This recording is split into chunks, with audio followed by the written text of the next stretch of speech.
Shalom, baiklah saya akan memperkenalkan. Nama saya Joyce Ludong.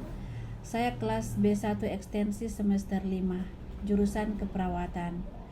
Tujuan saya membuat penyuluhan ini adalah untuk memenuhi tugas UAS penyuluhan tentang pasien kritis dengan mata kuliah keperawatan gawat darurat kelautan oleh Nurse Ariska Escape MCAP.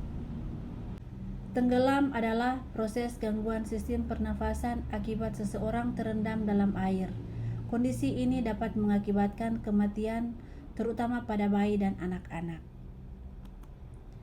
Banyak kasus yang terjadi di mana keselamatan si penolong terancam karena keterbatasan pengetahuan yang dimiliki. Tidak jarang si penolong harus kehilangan nyawa karena nekat melakukan tindakan penyelamatan hanya dengan modal kemampuan renang. Penyebab orang tenggelam: 1. Tidak mampu berenang. 2. Kram atau kejang otot.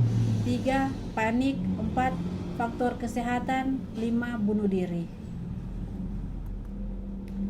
Untuk bisa menjadi seorang penyelamat yang mampu melakukan tugas penyelamatan di air, syarat wajib yang harus dimiliki adalah bisa berenang, berani, punya niat, sehat jasmani, percaya diri, punya kemampuan untuk menolong atau berpengetahuan. Upaya penyelamatan ketika melihat orang tenggelam yang dapat dilakukan jika kita tidak memiliki pengetahuan tentang teknik penyelamatan di air adalah: 1. Berteriak sekuat mungkin untuk menarik perhatian orang. 2. Hubungi nomor telepon gawat darurat sesegera mungkin. Jika ingin melakukan pertolongan, lakukan pertolongan seaman mungkin. Bila tidak yakin dengan kemampuan diri sendiri, sebaiknya carilah bantuan, jangan sampai Anda juga menjadi korban. Bentuk penyelamatan diri. Terdapat beberapa metode penyelamatan atau pertolongan di air yang bisa dilakukan untuk mempermudah tahapan atau urutannya, maka metode tersebut disusun secara sistematis dari tindakan yang kecil resikonya hingga ke tindakan yang paling besar resikonya, yaitu: 1. Metode menjangkau atau meraih.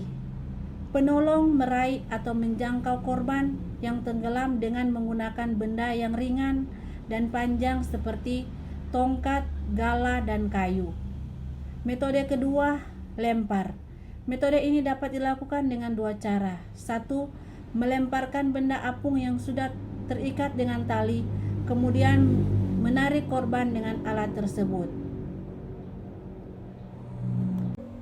Cara kedua, melemparkan benda yang dapat terapung tanpa menggunakan tali, kemudian membiarkan korban berenang dengan alat apung tersebut menuju ke tepi.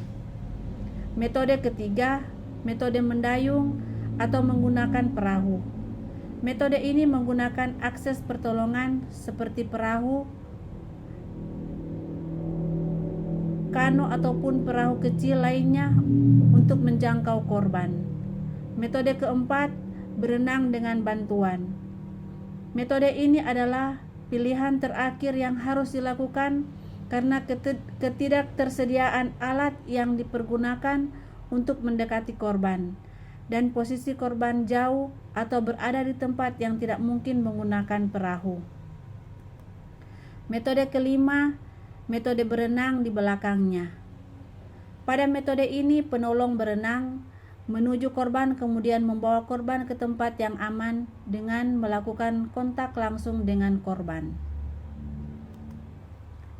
Penyelamatan yang baik dan benar adalah ketika Anda siap dan tahu atas tindakan penyelamatan yang Anda lakukan.